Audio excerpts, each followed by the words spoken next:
right, guys, welcome back to another edition of the Addictively Speaking podcast. I'm your host, James, and with me tonight is Natali Mei, and she is a psychologist, and she specializes in anxiety, depression, mental health, all types of mental health, and addiction and recovery specifically.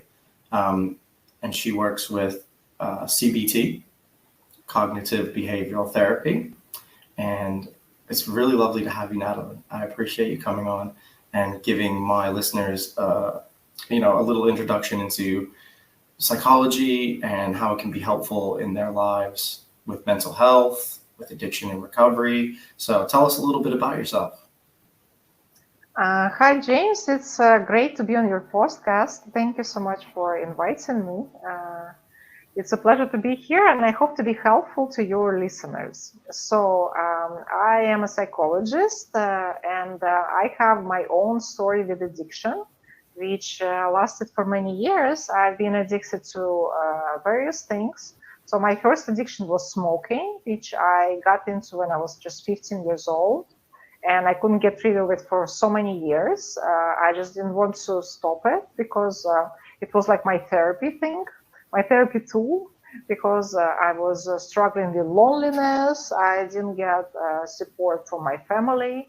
I didn't have friends. I had to leave my country.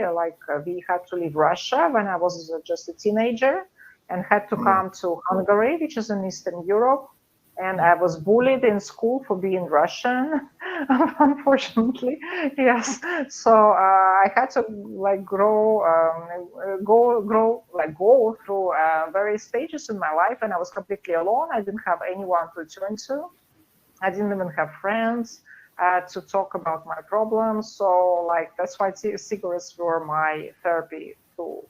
And it remained like that for many, many years until one day I woke up and realized that it's not serving me at all. So they are not doing any good for me. It's just like a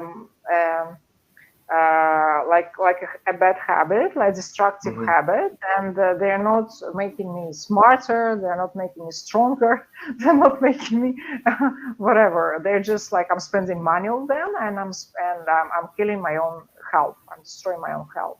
So it was my birthday, and I was thinking, what can I give myself for my birthday? And then I realized that the best gift I can give to myself would be to quit smoking. And I said, okay, that's it. I'm stopping my cigarettes. I'm never going to smoke again.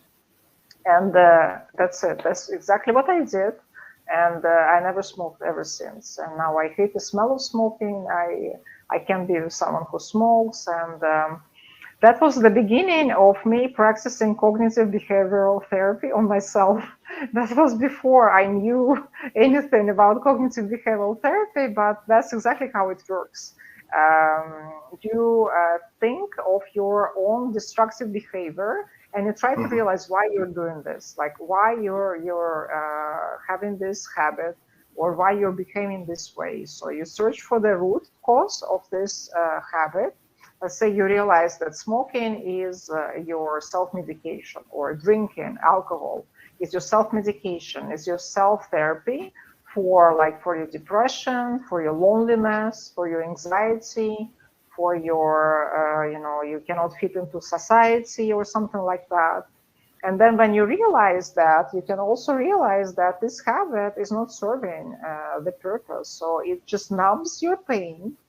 It numbs your brain into stop thinking, stop thinking the thoughts, but at all. So it's not making you any good. It's not bringing you any good in the future.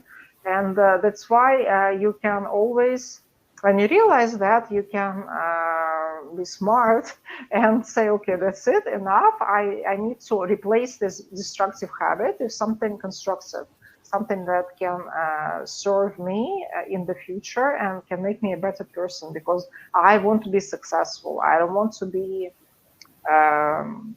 like no one. I don't want to die young from cancer, from cigarettes, or I don't want to die from heart attack from taking too much drugs or from drinking too much alcohol. And if you realize that, you can just like talk yourself into being someone better.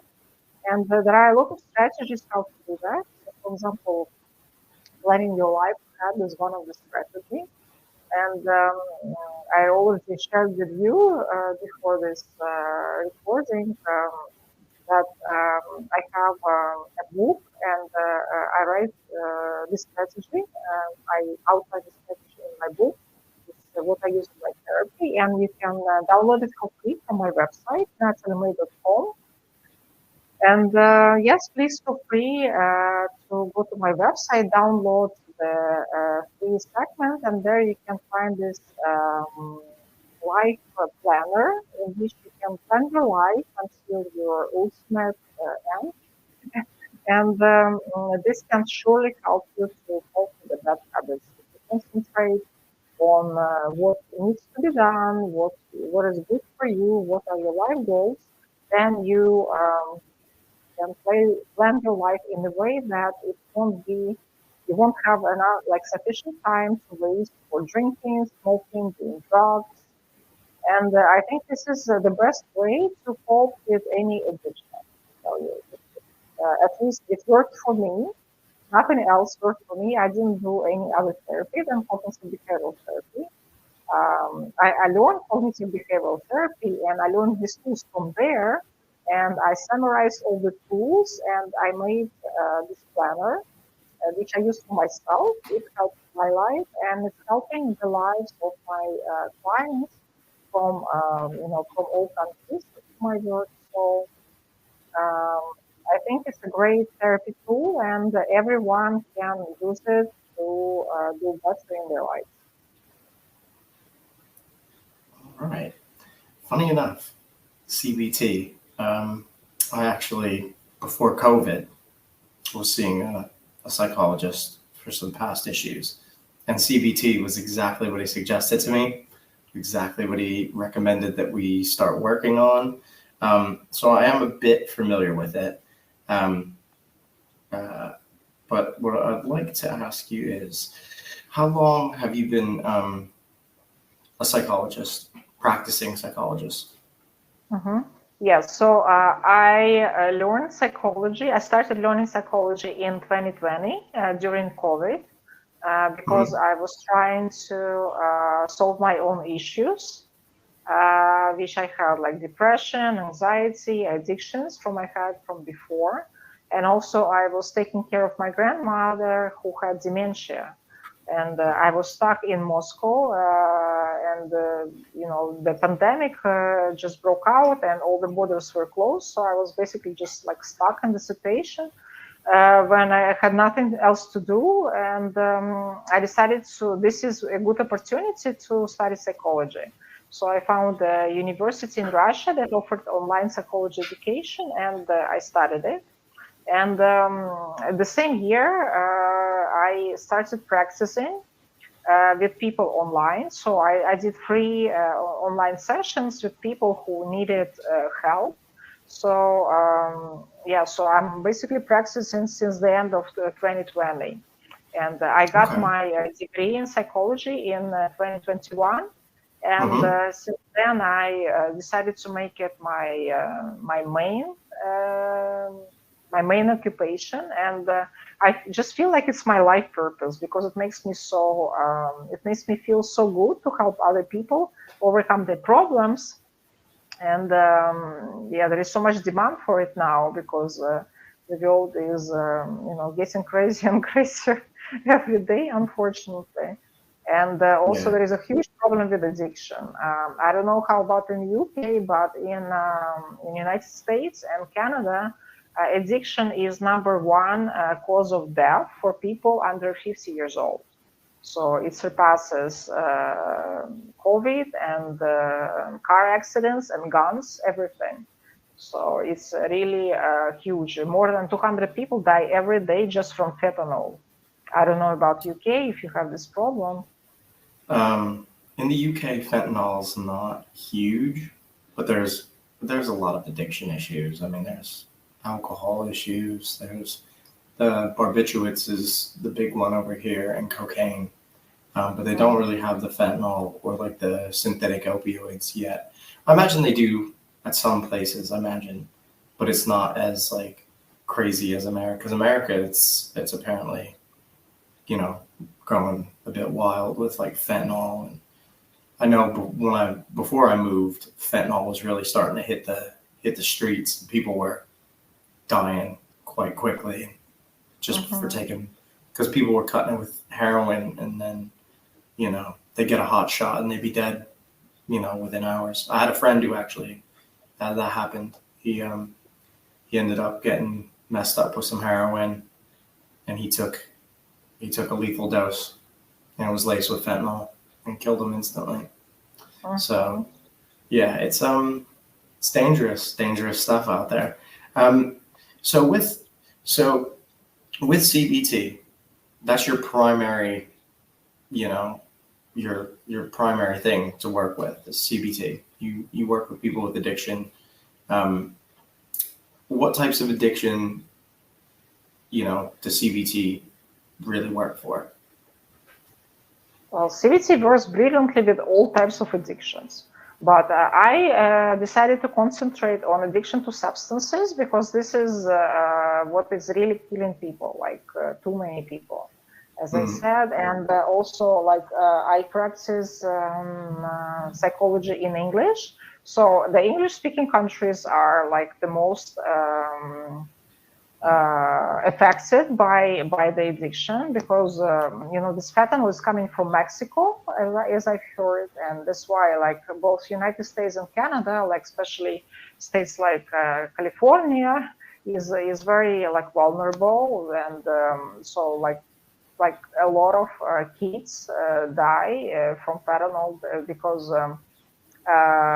As you said, it's like it can be just like something laced with fentanyl. So it could be weed, it could be Xanax, it could be like anything.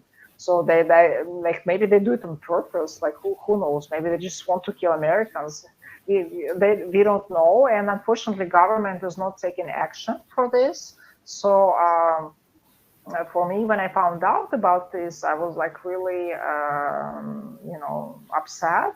And I decided that maybe it's, you know, someone like me has to bring public attention to this, that, you know, like to speak on the podcast, so that people who, you know, like to smoke weed, they should be like really careful. Maybe they should not smoke the weed. Maybe they should buy like, you know, the manufactured oil pan with the oil, you know, something which you cannot like access, and put fentanyl inside, something you can be sure that you don't die, because for sure no one wants to die like when they just want to have a little bit of weed. But unfortunately this is the case. Everything which is you know, like open and which is not like fabrically like you know, made, can be just accessed by some criminals, and they can put this fentanyl there on purpose, and people might end up dying accidentally, unfortunately. And this is not just like one person died. This is the whole family affected. It's the parents, it's the siblings. Maybe they have a wife or children. So it's a whole bunch of people suffering from this unfortunate mistake. So that's why I hope to bring attention for people that you know, they should be really careful, and now they have to really watch what they're doing, because it's not safe at all to just, you know, indulge in the illegal things, because everything illegal contains this, you know, percentage of danger, which they can put anything inside there, just anything. And you can be like simply dead in a second. So I hope all the people will just take this warning and you know, be careful. So with CBT, so you're treating somebody that has an addiction issue. How does that look? How does that start? What's like the first thing you would do? So I come in, I have an addiction to, you know, alcohol. What's the treatment plan? How does that work? Yeah, so first of all, I'm going to ask you, why are you drinking? Yeah, so we're going to the roots of that. So the person will say, okay, I'm drinking because I'm stressed, or I'm drinking because my wife left me, or I'm drinking because my husband is cheating on me. I'm drinking because of something. Yes. So every time there is a reason. So then we are going to work on that reason, because that's the root cause of the addiction. Because the addiction usually is a self-medication that the person is doing to avoid emotional pain. Yeah, because this is how people cope with emotional pain, by numbing their brain with the substances. This is a traditional thing. It's over centuries, and the alcohol, of course, is number one. It was always used for centuries by people to, was used by the warriors to be fearless in the fight. It was used afterwards to numb the pain of the wounds. So it's absolutely normal that we have this history. But now we have, the intellect to think, okay, we are not going to the war. We are not suffering from a physical wound. So why? Why are we drinking? Okay, if there is a cause, so let's work on that cause. So let's say if your husband is cheating on you and that's why you're drinking, so we need to, have an intervention with the husband and discuss this problem and realize, are we moving further together, or are we getting a divorce? How is it going to work? This problem has to be solved, because you don't want to, kill yourself with the alcohol. You want to, for sure, live a happy life, and it cannot just appear from nowhere. You have to resolve an issue, and then you can move further, and be healthy and happy. So basically, so we start by focusing on the issue. Why are you drinking?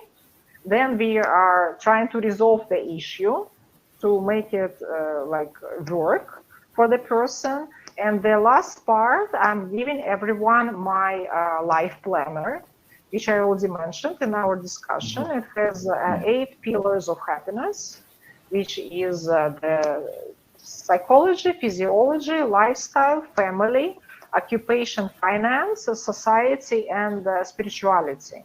So it's similar to the wheel of Tony Robbins, but I use it as a planner. So I give people a task to plan each of these pillars until the end of their life, just to see themselves in the end of their life and how they want to be. So when a person has the vision of the end of the life, they have to put everything down. And then we step down and we write a goal for the next 10 years. Yeah, and then a goal for the next 5 years, and then a goal for the next year. And the goal for the next year, we are basically writing everything down, and the person has a task to work on this goal for the next year. And this is how the next year is going to look like. So hopefully they can do it on their own. So they can have, let's say, 8 sessions with me to work on each pillar. So 1 to work on physiology, 1 to work on psychology, 1 to work on family, etc. Yes? And then they're on their own after these 8 sessions, and they can do for 1 year whatever they can on their own to fulfill this 1 year. And if they really put the effort into that, they don't need me anymore. They can do everything on their own for the next year and the 5 years and the 10 years, because basically it's not like it's not some very difficult science, or I don't know how you call it. So it's not like science fiction or anything. It's just a normal thing. You're planning your life like you would plan your trip to a foreign country. You would go into the details for the flight, for the hotel, for other things, for the restaurants, for the trips. The same. You're planning your year ahead. Just unfortunately, people are not taught this in schools, in universities, not anywhere. And we just think that life just happens. But unfortunately, it usually happens in a way which we don't really like. So we need to realize that we need to plan. It would be the same if you instead of planning a trip, you would just go. If you just arrive to airport and try to fly, whatever flight you will choose, and then you will ride to the place and you will walk around and try to find the hotel. It will be very difficult task It's to much more have difficult. fun. Yeah, I was just gonna Yes, say it's so much yes. harder to do it that way. Yes, exactly. So the same, we are all, well, most of us, 99.9% are living the life in this way. So we just arrive and we hope to figure it out. Unfortunately, it doesn't work like this. And that's why we have depression, anxiety, and all the addictions, because we are like, oh my God, how I'm going to survive through all this, like, well, you can't. You have to plan, and then everything will go according to your plan. And if it doesn't, there is an option, what to do if it doesn't go according to your plan. There is a column in my table, like if something happens, what will you do? So you also have to fill it in.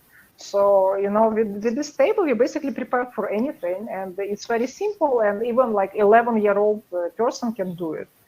So it's simple, useful, and helpful. Right. So in that instance, you're dealing with somebody that's addicted, and you're teaching them these things. When do they quit? When do they stop doing whatever they're doing to numb it? I know you find the root of it, but that doesn't necessarily mean they're going to stop in that instance. I mean, especially with a physical addiction, it's much more difficult to come off of something that you're physically addicted to. You said you had an addiction to smoking, and that's kind of like a physical thing because your body needs the nicotine because you've given it nicotine for however many years. So your body kind of, wants it, doesn't it? How is it coming off of substances and stuff like that? Like once you get to that root, how are they coming off? What's that plan for them? So in my experience, physical addiction is nothing to the willpower. If you make a decision that you want to stop, then nothing will, nothing will stop you. You will stop. So the only challenge that I have is to really motivate people to want to stop. That's the only way. Because I cannot talk them into stopping if they don't want to stop, if they don't understand and realize and believe. So they must have like a faith, like, yes, I really want to stop and I can stop today, immediately, right now. I'm like, shutting off this computer after our session, and that's it. I'm not going to do it anymore. Yeah. So if they have this faith, they will not have withdrawal symptoms. They will not have anything. It works like magic, really. Just people really have to believe in it. And number two, they must not surround themselves with other people who use alcohol, drugs, or whatever. For me, when I was like really had a problem, I was living in Miami at that point. So what I did, I just blocked all the numbers of my friends and of my dealers, yeah, and I blocked them. And after I deleted the numbers, so they did not have access with me with my phone. And I went to so instead of going to clubs, I started going to a church. I volunteered in a Presbyterian church, and I started like helping them. They gave me some things to do, and it was like making me fulfilled and happy. So I felt like I belong to a group of people, because belonging to a group of people is very important. It's the pillar which I call society in my 8 pillars of happiness. So yes, it's very important. So when you're quitting on your old group of people who are using, you must find a new group of people who are doing something constructive. So that could be a church, it could be, I don't know, a mosque, a synagogue, or if you're atheist, it could be, I don't know, like you can help the animal shelter, which is also a great thing.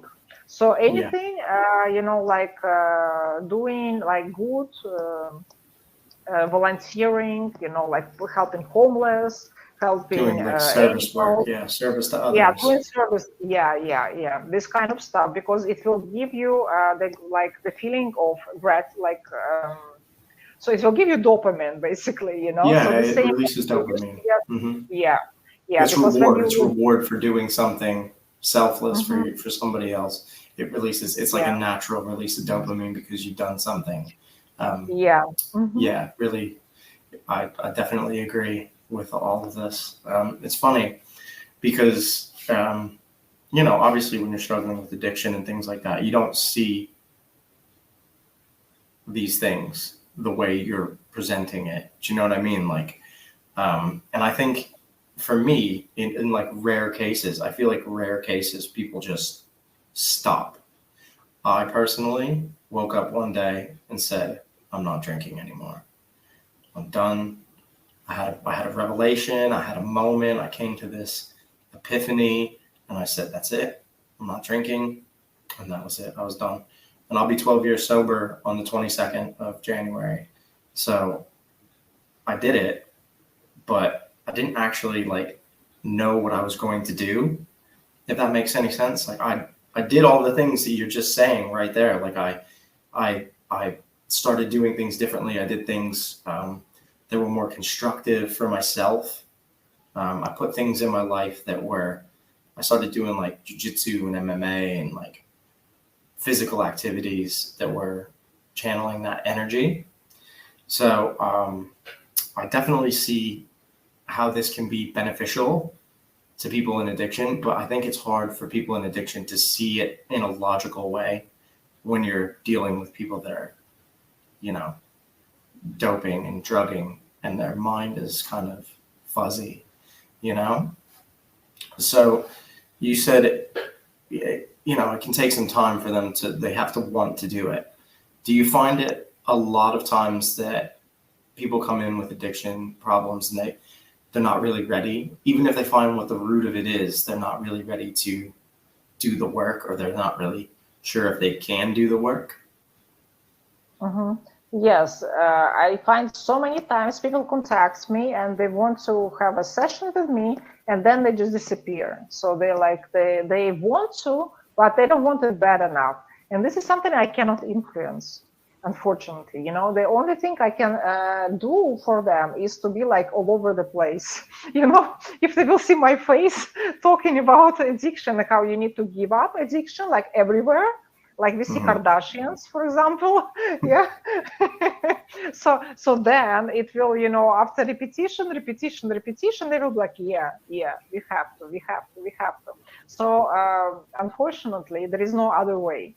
So they just have to be facing, someone who was like, oh, you must stop because it will kill you.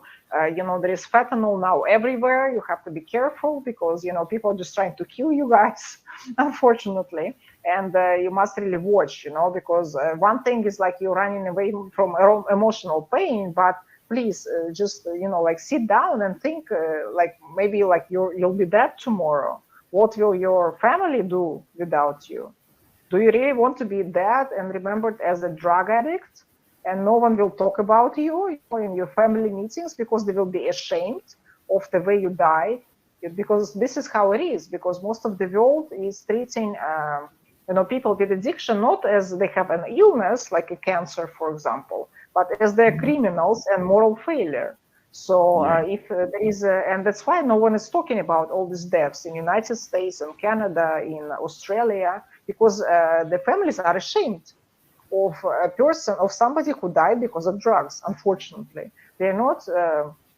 They are not, saying, "Oh, like let's find this dealer who sold them," and let's do the justice. No, they're just hiding this pain inside because they're thinking that it was the person's fault, but it's not the person's fault at all. If the drugs were not available widely, then we wouldn't have this problem. But unfortunately, they are. So this is the problem: the availability of drugs everywhere. And in order to stop it, we must collectively, as a society, bring this topic to all the media, all the main media, and to talk about it and to make people hear our message. This is what I think.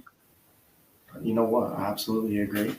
And it's sad that there is such a negative stigma that goes along with people that are in that die from addiction or that are addicted to these substances that are so widely available to everybody, everywhere, at any time.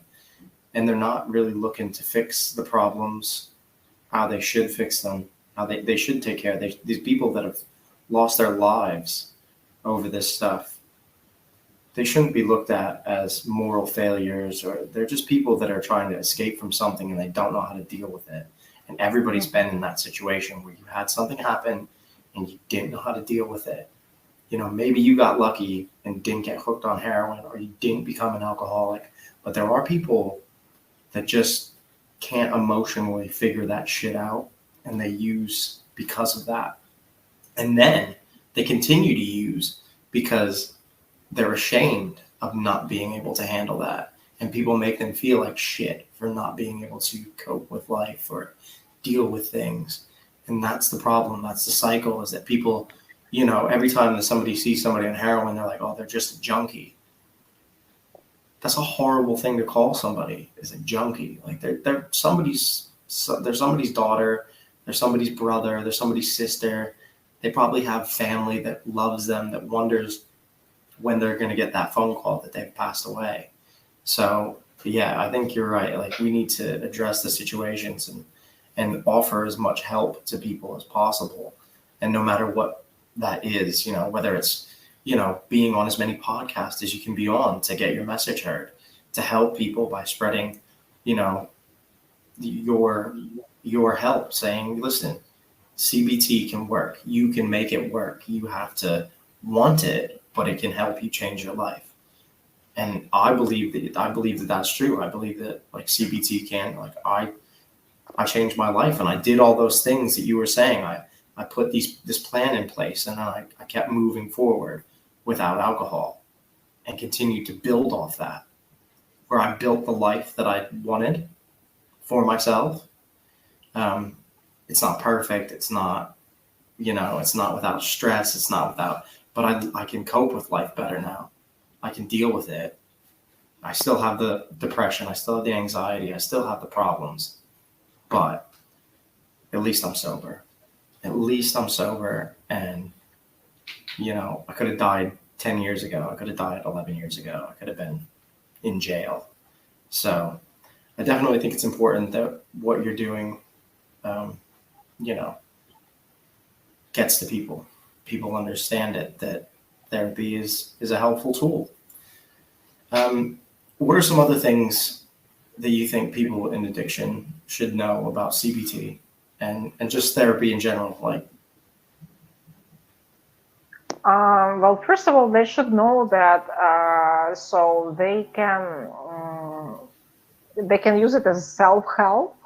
That's also very important, because I know in many countries that you have to wait for addiction therapists for like maybe 3 or 4 months until you get an appointment, and they're also very expensive. I googled the rates in the UK, and they're mostly over £300, which is like crazy, you know.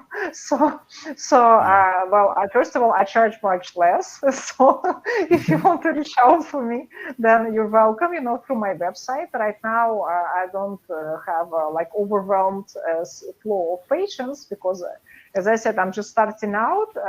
This January, I just finished my book about addiction, but I hope to make it very big. I hope to really make it like the biggest issue in the world, because it is the biggest issue in the world. It's more than COVID, and it's absolutely neglected.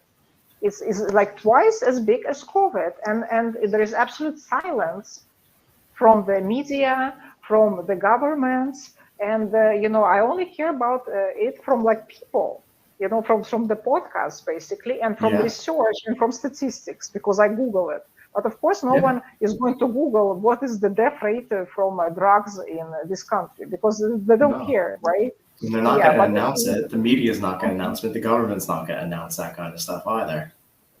Yeah, exactly. And of course, in Russia, we don't even know what's going on because in Russia, nobody knows what's going on. Yeah. We don't even know who is this guy who is saying he's Vladimir Putin. It's absolutely different person, you know. So, so, so in Russia, we don't have any true statistics, right? So in the world, for sure, this problem is huge because fentanyl is a synthetic drug and it's very easy to make, and I'm sure it's spread like all over. So we don't know how many people are dying daily from it, but we know for sure that it's more than COVID, and there is zero information about it. And unfortunately, the most vulnerable people are the kids, because the kids, they don't have jobs, and they like to try stuff. They like to experiment. So for sure, they will be trying all these, different substances, and they will be dying like 200 of them every day, in each country. So it will be in the world like like we have like 100,000 people dead every day, and this is terrible because you know. I just can't imagine the family who are like they're losing their children in this young age because of these drugs, and no one is even doing anything to stop it. That must be a terrible feeling, for the parents, for the families. So yeah, so I really hope that this issue is going to be,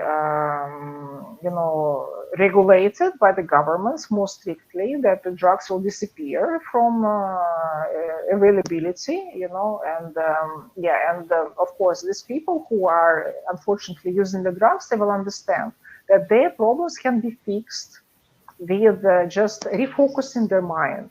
So from the problem that they have and the self-medicating problem, the drugs, they should just like close that door completely and focus on the bright future, because everyone has a bright future and everyone is coming into this world with some greater purpose. And people unfortunately forget that, and especially when they start using the drugs, they completely forget that. But everyone is capable to overcome it. It's just the power of their willpower. And I wish for everyone to successfully overcome their cravings, their addictions, and to live the life which they're meant I mean, yeah. I think we're all here for a purpose. I think we're all here for something. And drugs and alcohol definitely get in the way of accessing that. So I do think that is true, that you can overcome it. People do overcome it by just, putting their mind to it. But you have to want that situation. You have to be ready to accept that situation and move into it. And if you are ready to accept that situation and you are ready to move forward, then you can contact Natali and get some help, get some CBT, learn how to structure your life, learn how to build a fulfilling future for yourself, because it is possible. People do it. People don't all do it the same way. They all do it different ways. Some people find 12-step programs work best. Some people have to go to rehabs. Some people have to relapse, find recovery. It's all different for everybody. But it is good to know that, cognitive behavioral therapy is available. It helps. You can use it. It can be a tool in your toolbox of recovery. Is there anything else you would like to talk about, Natali? Anything that you want to share that you have coming up in the future? Like the next couple things you're doing, any podcasts that you've been on that are coming out, anything that you'd like to share? No, I just want to invite everyone to my website, natalimei.com, and to download a free segment from my book, which they can use as a life planner. And I'm sure it will be very useful for everyone, not just for someone with addiction, but also with someone who just has depression or doesn't know what to do with their lives, So it's a basic therapy tool which I use for every problem. It's like a magic key which can solve any problem. So this is what I would recommend for everyone. And I'm planning to publish my book on Amazon, Kindle, until the end of January. It's now available just on my website, but I've received so many requests. They want a paper printed book, so I decided to put it on Kindle. So right now I'm working on it. So if you want a printed book, just wait a couple of weeks and it will be out. But right now, at least use the free version from my website. And if you think that you need like a push to want to stop your addiction, or you want to uncover why is it you're using and to find like a replacement for that, then feel free to book a session with me. You can do it on my website, natalimei.com. And it's online, so it's anybody around the world, anywhere, anytime, they can get in touch with you through your website, yes? Yes, exactly. I'm a licensed therapist in Russia. So, I don't have, so I basically have an international degree, but as I work online, I don't need certification in each country. I don't require that because my service is online. Number one, and number two, I don't prescribe any medications. My therapy is fully cognitive behavioral therapy, which is the talk therapy. So that's why I am free to work with any person from anywhere in the world. And that's why my rates are also much lower than in each specific country, because I don't need to pay high taxes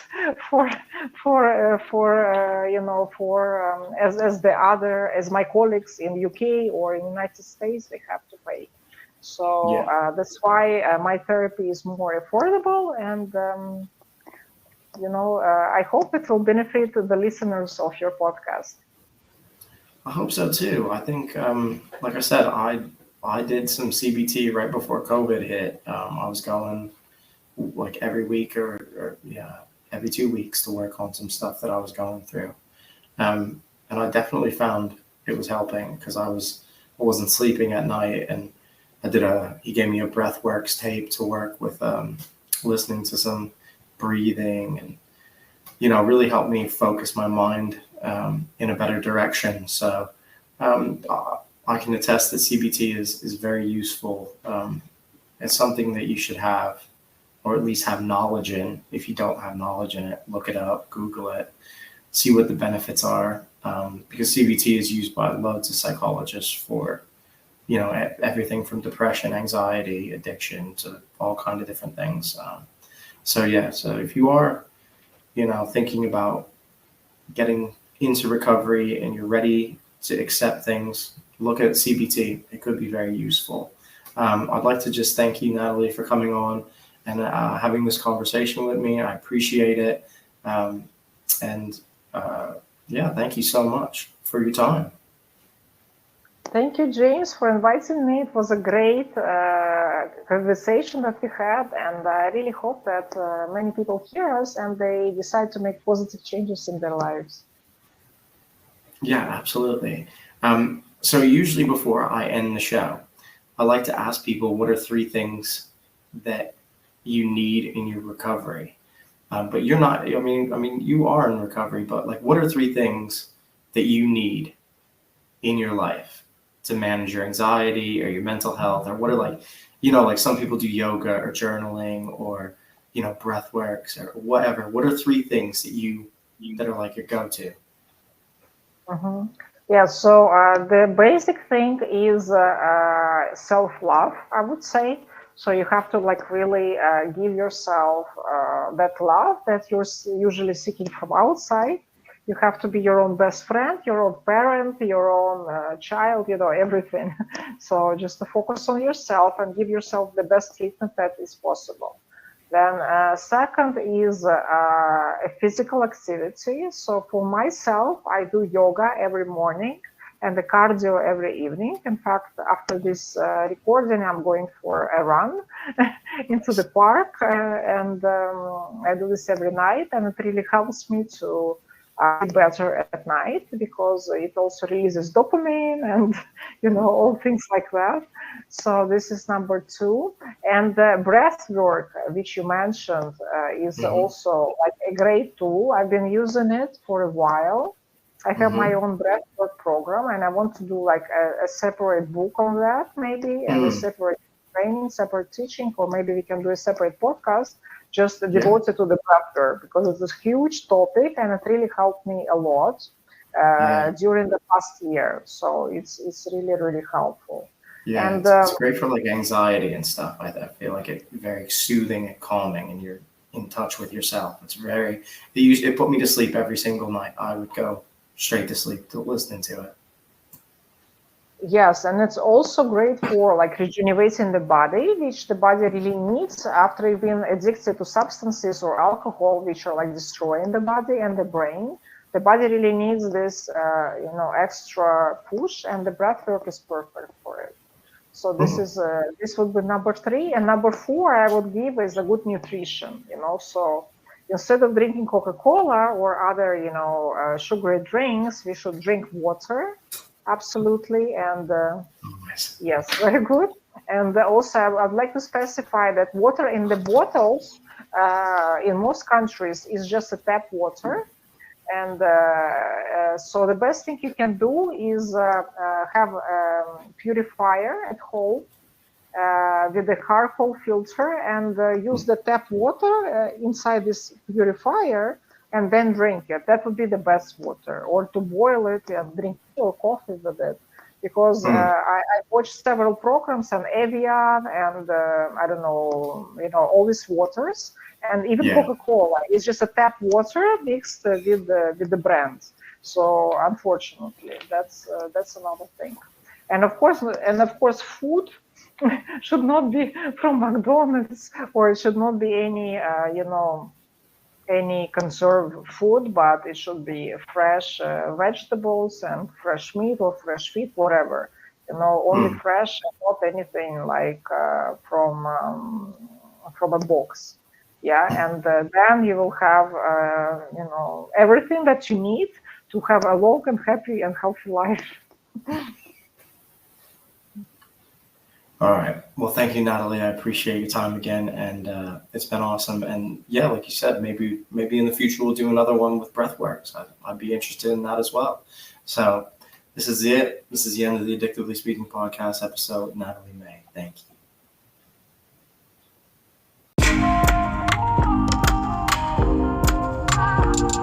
Yeah. Me and my boys going crazy in 23. Like MJ, but we ain't never gonna fade away. We ain't never gonna fade away. Me and my boys going crazy in 23. Like MJ, but we ain't never gonna fade away. We ain't never gonna fade away. Me and my boys going crazy in 23. Like MJ, but we ain't never gonna fade away. We ain't never gonna fade away. Oh no, oh no. Me and my boys going crazy in 23. Like MJ, yeah. We ain't never gonna fade away. We ain't never gonna fade away. Oh no, oh no. Me and my boys going crazy in 23. Yeah, like MJ. But we ain't never gonna fade away. We ain't never gonna fade away. Oh no, me and my boys going crazy in 23. Yeah, like MJ. But we ain't never gonna fade away. We ain't never gonna fade away. Oh no.